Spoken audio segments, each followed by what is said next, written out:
Hi guys, and welcome back to my channel. Today's video is all about a British classic, an absolute icon. So when you think of British motoring history, I suppose what springs to mind is like Jaguar E-types, Austin Healey's. But what I'm in today, as you can probably see actually, I'm in a LandRover Defender. So I want to know what makes this car so iconic, because I've worked on quite a few. I've restored series 1s, 2s, 3s, done some bits on those.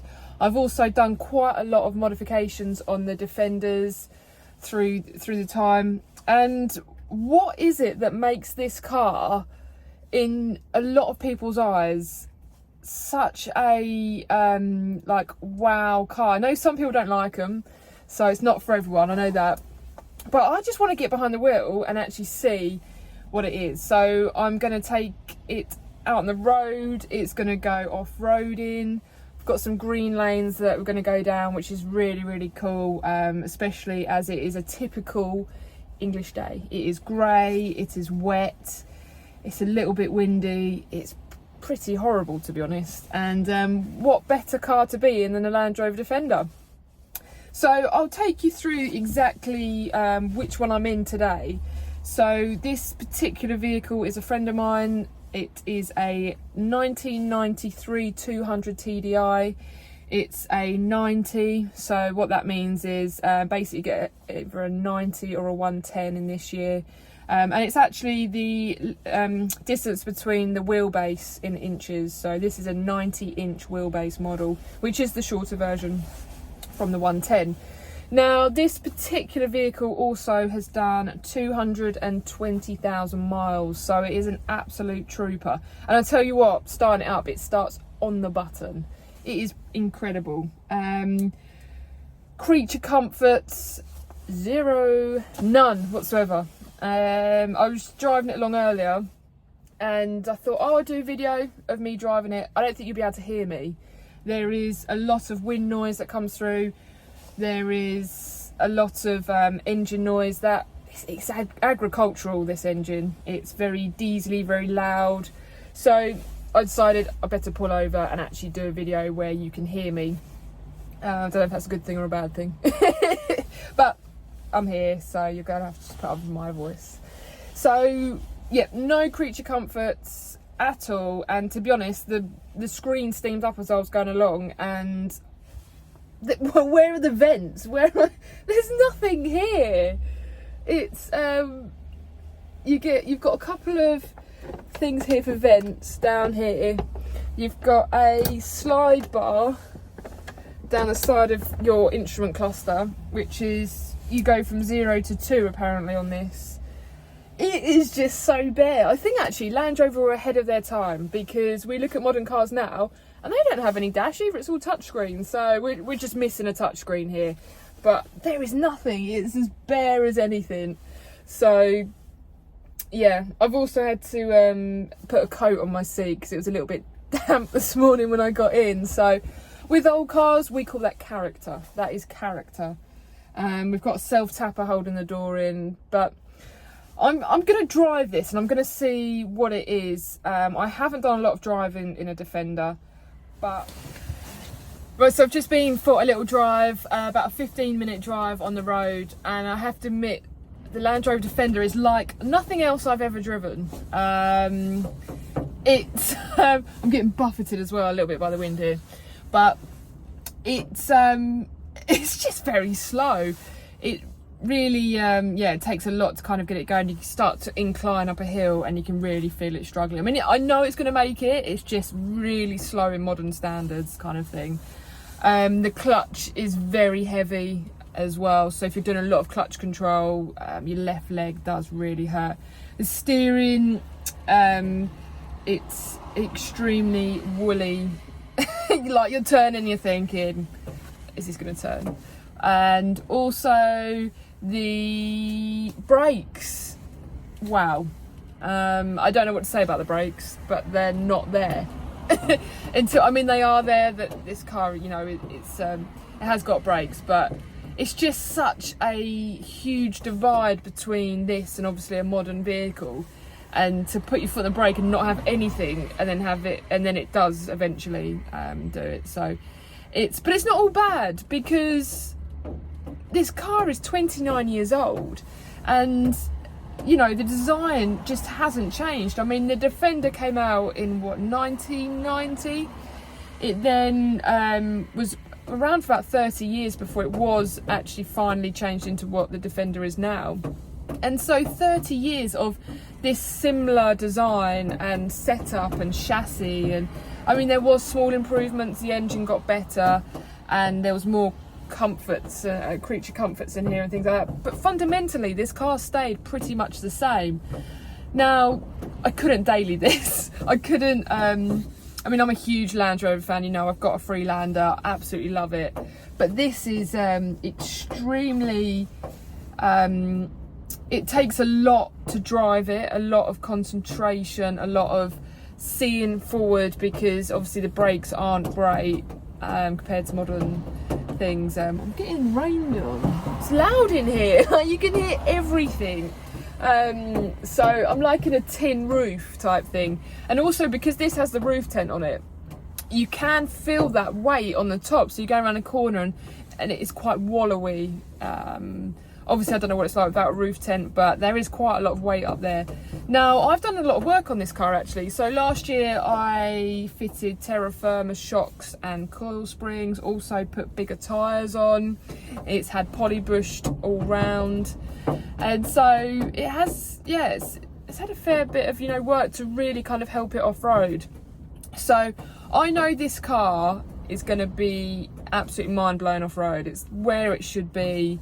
It's not really that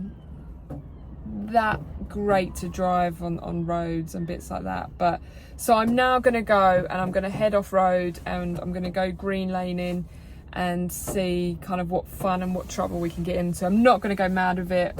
We're just going to find some simple green lanes and take it off-road. And I know that I'll fall in love with the off-road capability.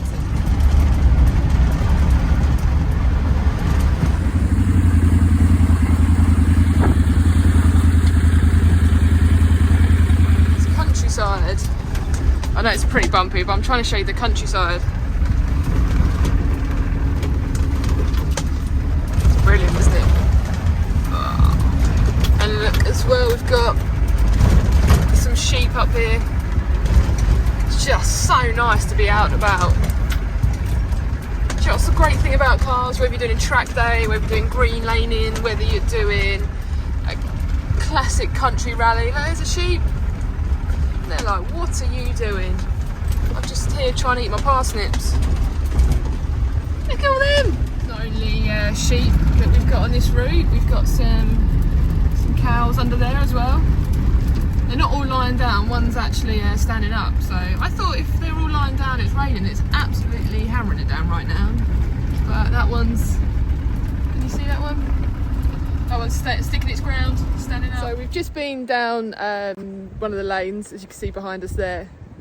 Pretty wet, typical British weather as well. Well, you probably can't see it's raining.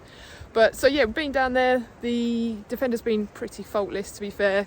Nothing has really kind of stopped it in its tracks. Really good off-road. The one thing I have to be careful on a little bit is the roof tent, because it's quite heavy. I don't want to go over too much of a gradient because I don't want to tip it. Be embarrassing, wouldn't it? But yeah, got a bit of mud down it, which is all good. Going to carry on a little bit further and see where we go. But yeah, so far so good.